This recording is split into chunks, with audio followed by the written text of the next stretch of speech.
सामुदायिक भवन निर्माण कार्य में अनियमितता और गुणवत्ता को लेकर विरोध। खबर लालगंज नगर क्षेत्र के वार्ड नंबर 10 से है, जहां पर दलित बस्ती में सामुदायिक भवन का निर्माण कार्य चल रहा है, जिसकी गुणवत्ता और कार्य में अनियमितता को लेकर लोगों ने विरोध किया। वहीं मिली जानकारी के अनुसार बताया गया कि यहां पर बिहार सरकार की जमीन 12 कट्ठा के आसपास है, जिसे स्थानीय लोगों ने कब्जा कर रखा है।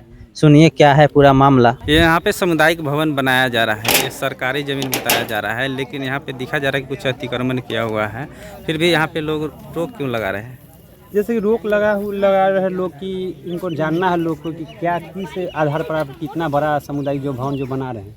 ये 12 बाई 15 का सामुदायिक भवन बन रहा है। लोग सबसे बड़ा बात है कि जो पूरा का पूरा जो यहाँ पे ज़मीन है, देखते हैं यहाँ से आगे से पीछे ले बिहार सरकार का ज़मीन, तो सबसे पीछे कोना में एक छोटा सा बनाया जा रहा है। लोग का जो इच्छा है, यहाँ के समाज का इच्छा है कि अगर बन रहा है तो आगे से बने, या कुछ जो एक जो लिमिटेशन राशि जो के तहत जो बनना चाहिए, खर्च में बनना चाहिए, वही बनना चाहिए। ये किसके माध्यम से बनवाया जा रहा है? ये हमारे जो वार्ड पार्षद भोला जी हैं, 10 वार्ड के पार्षद हैं, वही लाए थे, कोई शायद सांसद फंड से लाए थे।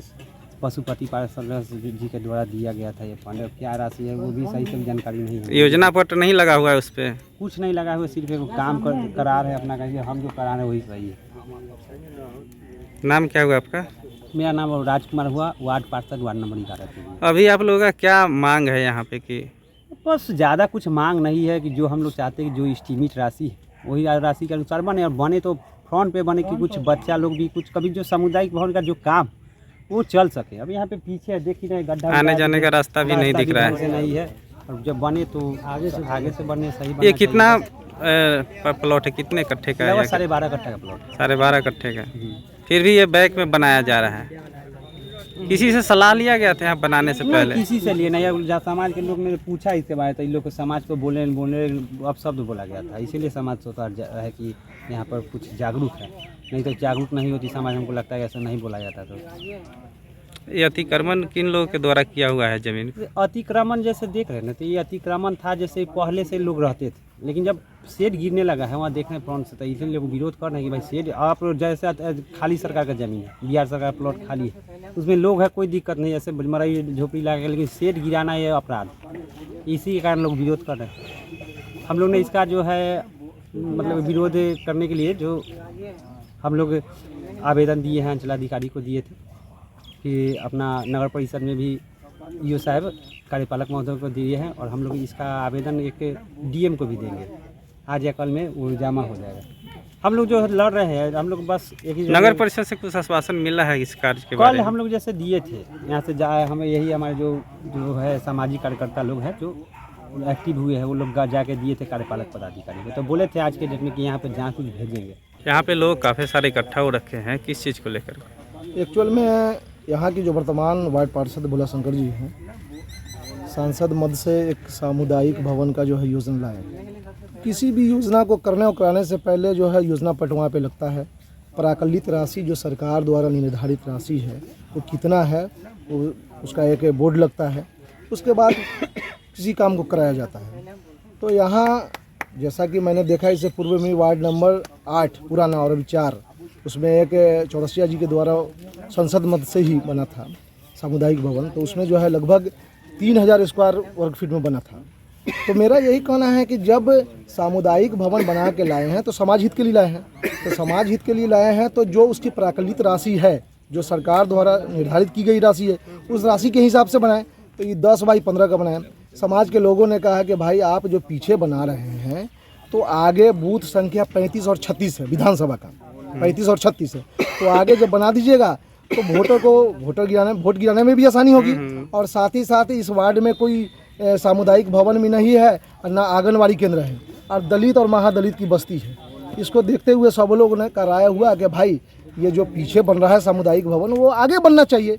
आगे बनेगा तो कल हो के किसी के बेटी का शादी हो, किसी का फलदान हो, कुछ भी हो, कोई किसी तरीके का कोई मामला होगा तो कम से कम उसका लाभ उठा सके। और सामुदायिक भवन में जैसा कि मैं जानता हूँ, मेरे पास चिट्ठी है कि उसमें जो है कम से कम 2 रूम, बरामदा और बाथरूम, किचन सब होता है। लेकिन यहाँ तो मैं देख रहा हूँ कि एक 15 बाई 12 का लगभग जो है बन रहा है, तो मेरे समझ से बिल्कुल कानून के खिलाफ है, नियमानुकूल नहीं है। इसलिए जनता ने एक आवेदन दिया, 2 आवेदन कर पड़ा।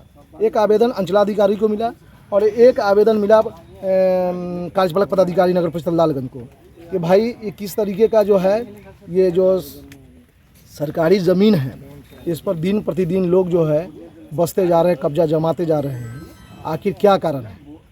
तो पता चला कि भाई आवेदन दिया गया लेकिन उसको अभी तक कोई सुनवाई नहीं, चूँकि कल आवेदन मिला, हो सकता है कि आज सुनवाई हो। लेकिन आवेदन की जानकारी होने के बाद हमारे जो वर्तमान पार्षद हैं माननीय भोला शंकर जी, उनके द्वारा थोड़ा सा अभद्रता का व्यवहार किया गया, मैंने गाली गलौज किया गया सामने, जैसा कि मालूम है मुझे ज्ञात हुआ, मैंने देखा नहीं सुना नहीं, लेकिन बाद में लोगों ने कहा कि इस तरीके का मामला हुआ। उन्होंने कुछ गलत शब्द कहा कि जिसको जो करना है कर लेगा, लेकिन मैं जो बनाना है मैं वही बनाऊंगा, ठीक है।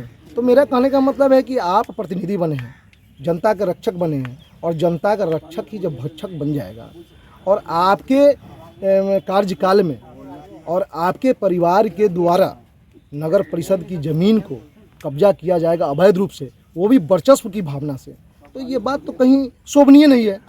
तो सब लोग आज समाज के लोग बैठे थे, 2-4 हमारे पत्रकार बंधु भी आए थे, तो सब लोगों ने कहा कि भाई इसमें अपने वार्ड नंबर 10 और 11 में, पहले ये वार्ड नंबर 2 पुराना था, अब जाके 10 और 11 हो गया, जहाँ हम लोग खड़े हैं ये वार्ड नंबर 10 है। तो यहाँ किसी तरह का कोई स्कूल नहीं है और दलित और महादलित के बच्चों को बहुत परेशानी होती पढ़ने में, क्योंकि पोषाहार क्षेत्र में नहीं होने के कारण नाम नहीं लिख पाते हैं।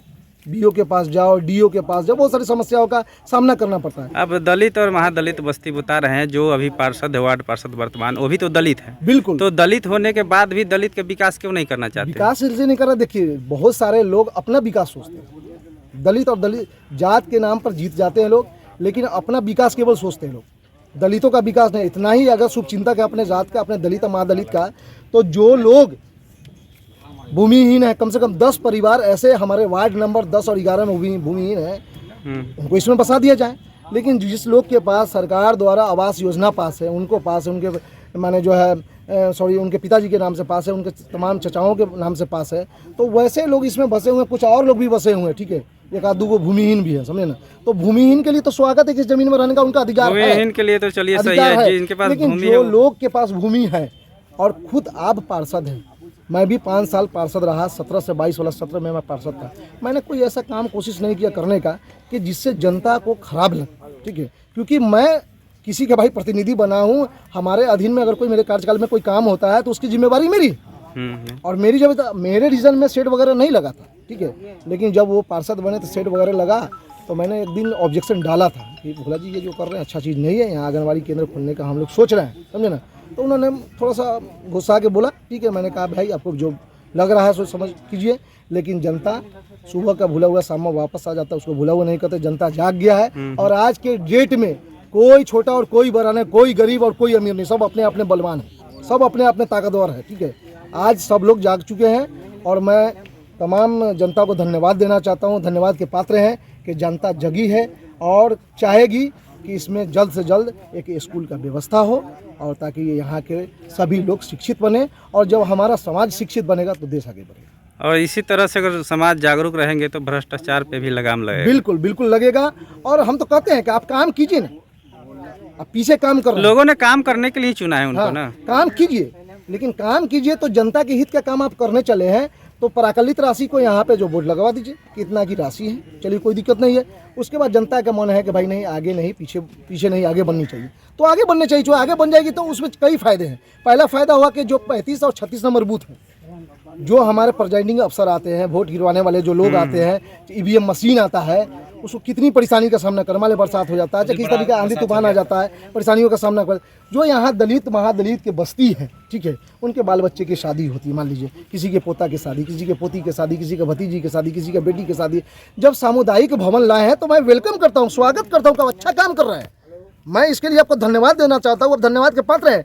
लेकिन जब आप जनता के हित के लिए जो चीज़ लाएँ तो जनता के बीच रख दीजिए ना, और जो जनता चाहे कि आगे बढ़ना चाहिए आगे बने। और जहाँ तक एनओसी का सवाल है, तो एनओसी लेना दिलाना हम लोग तमाम जनता एक चलेंगे। अगर एनओसी वहाँ नहीं मिलेगी तो पीएचडी से एनओसी हम लोग दिलवाएंगे, क्योंकि पीएचडी का काम आज के डेट में पूरी तरीके से नगर परिषद की देखरेख में चल रही है। मैं चाहूँगा, मैं आपके चैनल के माध्यम से, आप तमाम लोगों के माध्यम से, मैं यहाँ के वर्तमान पार्षद से रिक्वेस्ट करूँगा और विनती करूँगा कि जनता के हित के लिए आप जो चीज़ लाए हैं जनता के हित में कीजिए। हम लोग आपके साथ कदम से कदम मिला के चलने के लिए तैयार हैं, कभी आपका विरोध नहीं करेंगे, लेकिन जनता के हित में जो काम करना है जनता जहाँ चाहती है वहाँ कराइए। कहीं रोक है, जनता आपके साथ है। जनता के काम के लिए आए हैं तो जनता के स्वेच्छा से काम होने चाहिए ना। बिल्कुल बिल्कुल वही चीज़ मैं कहना चाहता हूँ।